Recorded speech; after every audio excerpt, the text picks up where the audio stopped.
बिस्मिल्लाहिर्रहमानिर्रहीम। आज हम टॉपिक स्टार्ट कर रहे हैं, उसका नाम है इक्विलिब्रियम। तो सबसे पहले इक्विलिब्रियम के बारे में देख लेते हैं कि इक्विलिब्रियम है क्या, और फिर उसकी कंडीशंस के मुतालिक भी कुछ बात कर लेंगे। सो इक्विलिब्रियम में सबसे पहले हम बात करते हैं कि इक्विलिब्रियम होता क्या है। सो हम इसको लिख लेते हैं।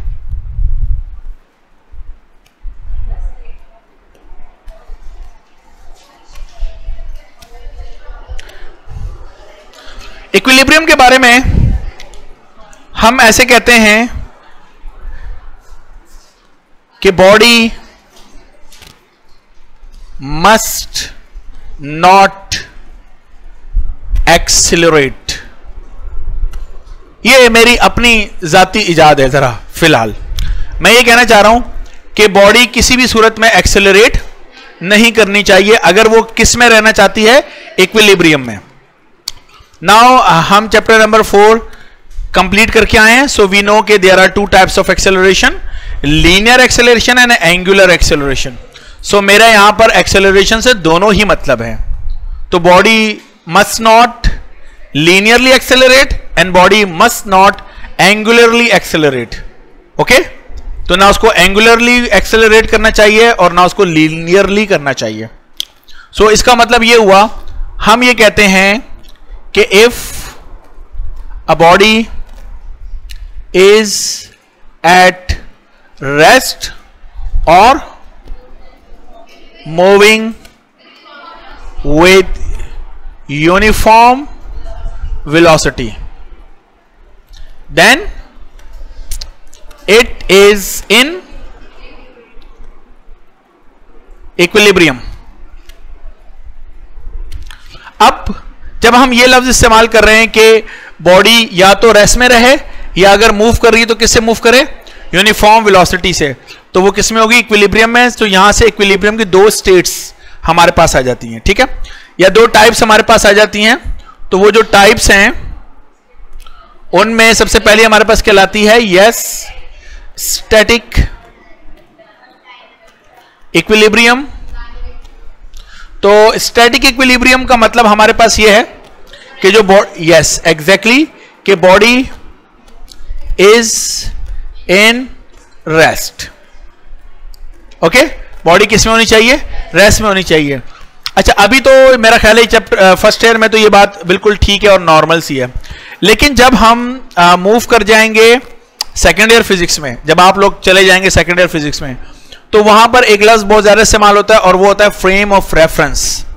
सो with respect to the frame of reference, कोई बॉडी रेस्ट में भी हो सकती है और कोई बॉडी हमारे लिए रेस्ट में लेकिन किसी और के लिए वो मूव भी कर सकती है। सो वहां पर हम फिर से दोबारा से बहुत सारी चीजों को उनकी न्यू डेफिनेशंस के ऊपर जाने की कोशिश करते हैं थ्योरी ऑफ रिलेटिविटी में, राइट।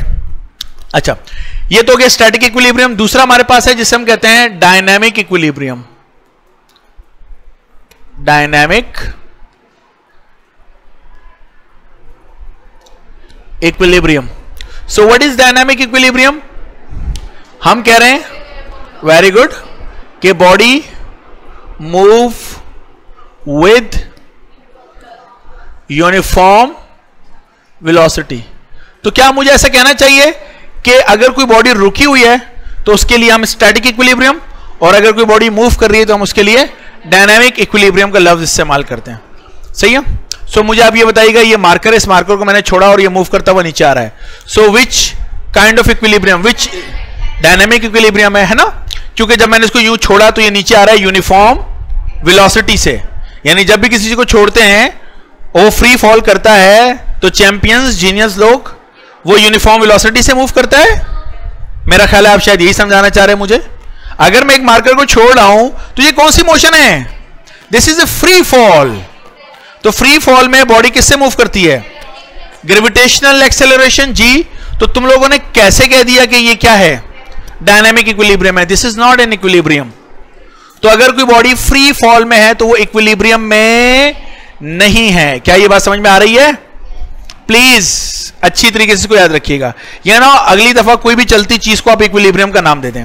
नंबर 2, अब हम इसमें कुछ चीजों को ला सकते हैं। मिसाल के तौर पे जब हम चैप्टर नंबर 3 पढ़ रहे थे तो हमने वहां पे स्टोक्स लॉ पढ़ा था, फ्लूइड फ्रिक्शन, विस्कस ड्रैग, जब कोई चीज फ्लूइड के अंदर मूव करती है। फ्लूइड के अंदर हमने लिक्विड एंड गैसेस की बात की थी, तो अगर आपको याद हो तो हमने कहा था कि अगर हम किसी लिक्विड के अंदर किसी ऑब्जेक्ट को ड्रॉप करते हैं, अच्छा वहां हमने स्पेशली जिन शेप्स की बात की थी वो स्फेरिकल शेप से, है ना। तो अगर हम किसी चीज को लिक्विड में ड्रॉप करते हैं तो इनिशियली इट एक्सेलरेट्स, और जितना वो एक्सेलरेट करेगा उतनी वेलोसिटी ज्यादा, जितनी वेलोसिटी ज्यादा होगी उतना विस्कस ड्रैग बढ़ना शुरू हो जाता है, और बहुत जल्द वो विस्कस ड्रैग और वेट और अप थ्रस्ट का जो नेट रिजल्टेंट फोर्स होती है उसके इक्वल हो जाता है। जैसे इक्वल होता है तो बॉडी यूनिफॉर्म वेलोसिटी से मूव करने लग जाती है लिक्विड में, जिस वेलोसिटी को हमने किसका नाम दिया था, टर्मिनल वेलोसिटी। ये just to refresh your memory, it is just to refresh your memory.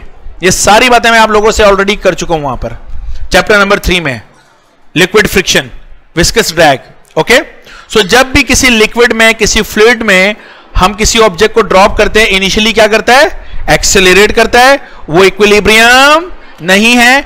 उसके बाद वो क्या करता है, बहुत जल्द एक वेलोसिटी की वैल्यू ऑब्टेन कर लेता है, फिर उस वेलोसिटी से उसकी वैल्यू दोबारा चेंज नहीं होती। उस कांस्टेंट, उस फिक्स वेलोसिटी को हम कहते हैं टर्मिनल वेलोसिटी। जैसे वो टर्मिनल वेलोसिटी अचीव होती है तो बॉडी कौन से इक्विलिब्रियम में चली जाती है।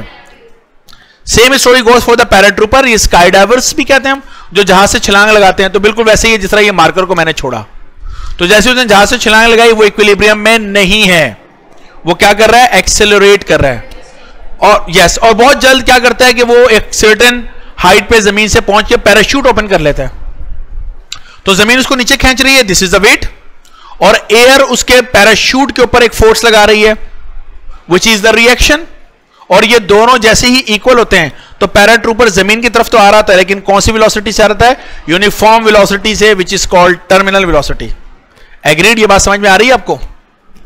तो पैराट्रूपर जब तक पैराशूट नहीं खोलता इक्विलिब्रियम, और जैसे ही पैराशूट ओपन कर लेता है वो इक्विलिब्रियम में आ जाता है। मेरा ख्याल आसान सी बात है, कोई इशू तो नहीं है। सो मूविंग बॉडी के लिए you must go for the uniform velocity. लाजमी देखिएगा यूनिफॉर्म वेलोसिटी है या नहीं है, क्योंकि एमसीक्यूज के हवाले से ये बातें फिर बहुत अहम हो जाती हैं। क्लियर है यहां तक, कुछ सवाल? ठीक है, थैंक यू।